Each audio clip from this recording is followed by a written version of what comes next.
I meant like put it on the other side of the box in case it goes scared. Huh? Oh no, it's fine.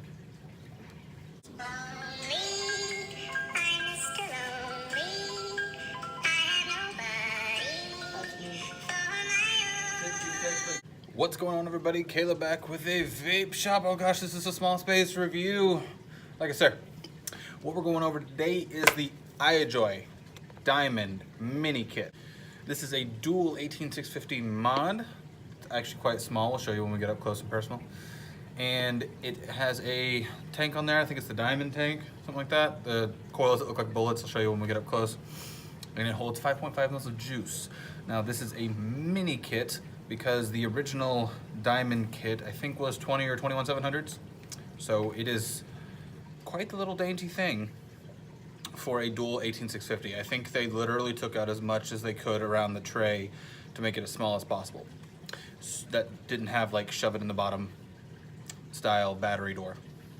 So let's get down and personal with the iJoy Diamond Mini Kit. Let's flip it. No, not flip it.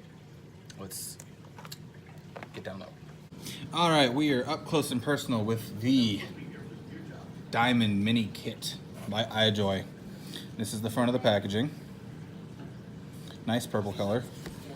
Side has a UPC and it's also a scratch and sniff, and these are all the color configurations that you can have.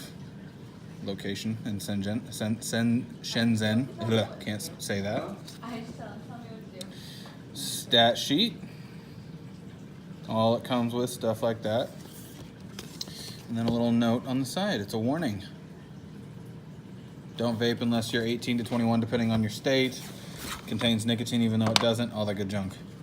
Stupid carbon fiber-esque box that's not actually carbon fiber, but it would be a little bit more expensive if it actually was. Open it up. This is how it's presented. There's the mod. We'll go over that in just a sec. We'll go over the tank first. I gotta be careful because this is glass on here, so I can't really set anything down too hard. We'll go over the tank in just a sec. Okay, pull this up. Pull out your little paper insert.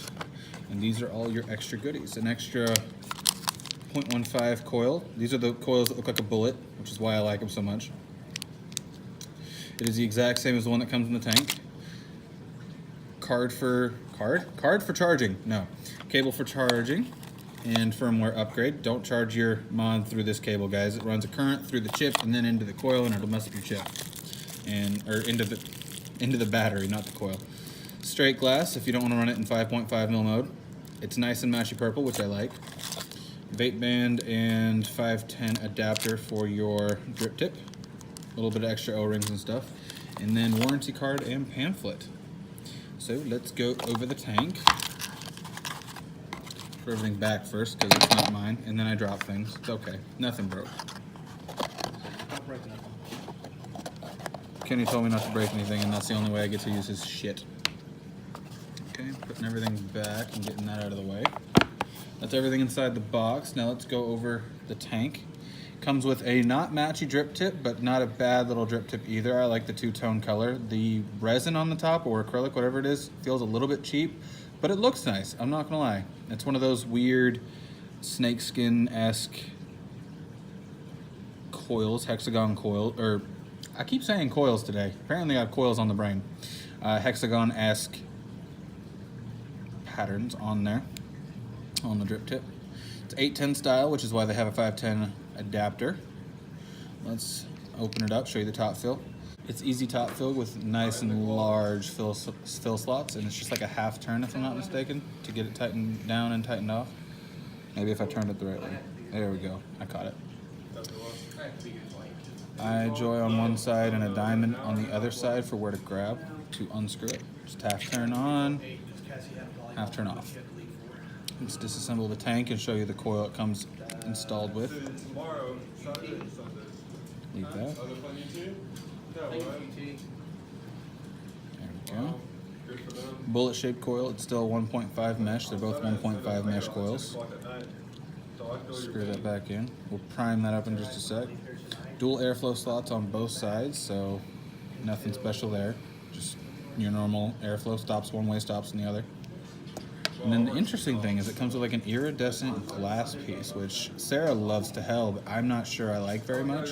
I don't know. I guess to each his own. All right, let's get this coil primed up real quick.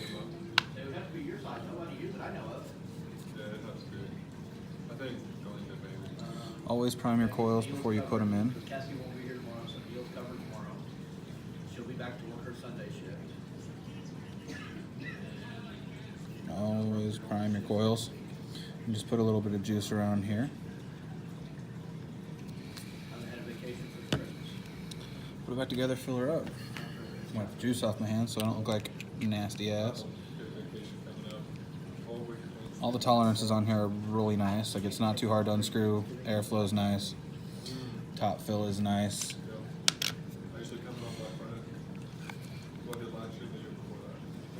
Well, I started working on the Black Friday. I haven't gotten too big into it yet. There we go. We need to figure out what's going on with the line in that motor. Yeah, that is kind of weird. I mean, Let that it took sit me for a minute. From that bank door all the way to Now, let's go over the mod.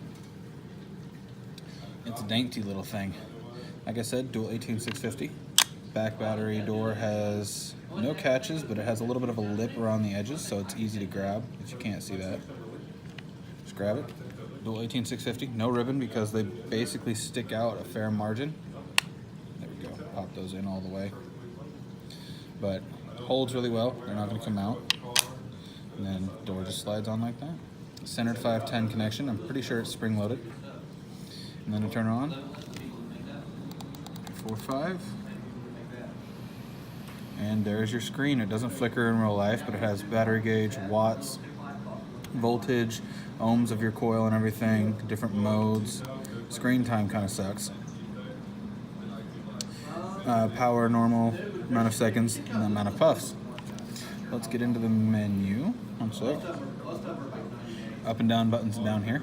1, 2, 3. Power, temp control, TCR, and your normal settings for your power. Oh no, this is screen time. Okay, so that's what it says. Guys, every time I do a mod review, I'm usually just as much of a noob as y'all. Okay, so let's go to temp control, nickel, titanium, stainless steel, M1, M2, and then back to the menu. Power, hard, normal, soft, and user for curves. Hold it. You don't have to hold it down, you just have to click it once. And then your TCR settings, and then reset puff. Typically, if it's All right, let's put the tank on there now that it's been sitting for a hot minute. past that point, it's If I can get it to sit flush, there we go. coming, because obviously, I mean, Okay, from the sound that it's making as I screw it down, it is spring loaded. we're still out now. There we go. Airflow right there. Kind of annoying that it's right in front of your face, but it's no big deal. That's been priming for a minute. But that is the look that you're gonna get right up close and personal. See how it fires. Oh, it does not automatically read what you should put it at. So it still stays at the 61.8 watts. Let's put it at, I'll put it at 65.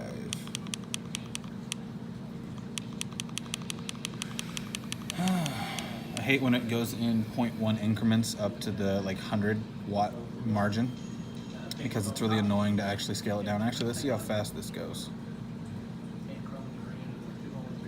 Fairly slow, but it goes by tens once you hit the top, and it does not round robin. Let's take it back down to 65. The problem I have with Spot is they're changing their body styles and coming out with all these different body styles, but the internal is still the same. All right, there you go. That is an up close and personal of the iJoy Diamond Mini Kit. Let's take her up top and vapor. Right.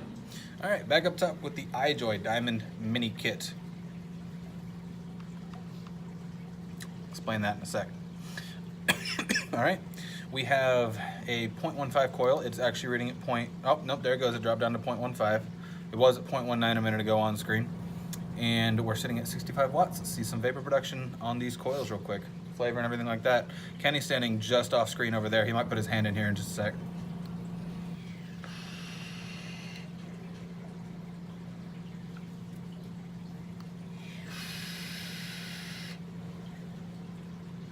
I think he's seeing how close he can get into the camera frame without actually being in it. No, haven't moved. He's just watching. Sorry about the shelf right there. I'm kind of having to be secluded because Kenny's the only one in the shop, so he's going to be walking around today. And your camera falls, and your phone falls. Sorry about that brief intermission. Anyways, vapor production.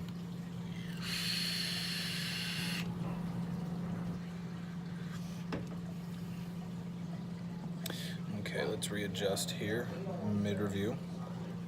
All right, let's go over some pros and cons. Pros is it is a very decent looking tank. It's not the best, but it's not horrible. I like the knurling on there. It serves somewhat of a function. Top fill is a pro for this kit. I love the fact that it's just like a half turn open and a half turn close. I don't like it didn't come with a matching drip tip, but it does match the black on the mod a little bit, so to each his own. Straight glass does match the purple. Not perfectly, but it is pretty close. So.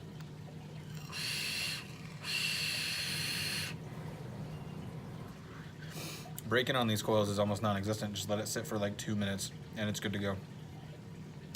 The screen could be a little bit brighter. I think you can change that in the menu, but it's not that big a deal. Let's see here. Now, what I was talking about earlier, I don't know if you can hear this. It does have a rattle on the back plate, and I don't know if that's just quality control or the fact that it's only being held on by 2 magnets, but there is a little bit of rattle, and you can feel it in the hand. Like you can move it around in your hand, which is a little bit annoying. If you don't like this color or the screen itself, it is a little bit of a fingerprint magnet, but so far, I mean, it's not been too bad. The screen is more of a fingerprint magnet than the actual paint itself. No leaking issues with these coils, but apparently these coils are supposed to be pretty damn good. So.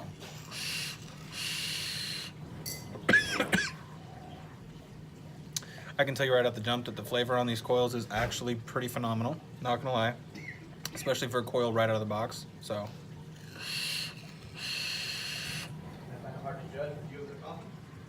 Yeah, I know. So, what? Yeah, apparently not. This is a 25 or 26 millimeter tank, if I'm not mistaken. So from the looks of it, this could actually fit a 30 millimeter RDA, RTA, anything like that on there. I don't think they make 30 millimeter tanks, but if you notice, not sure if y'all can see that. There is a slight gap. Like you can see, I can see it. I'm not sure if y'all can. I think it's because the actual 510 is slightly raised up at the top. It is slightly raised, if you can tell. So nothing is going to sit down completely flush unless you just scuff those off with a little bit of sandpaper or something like that, but I don't think you wanted to do that.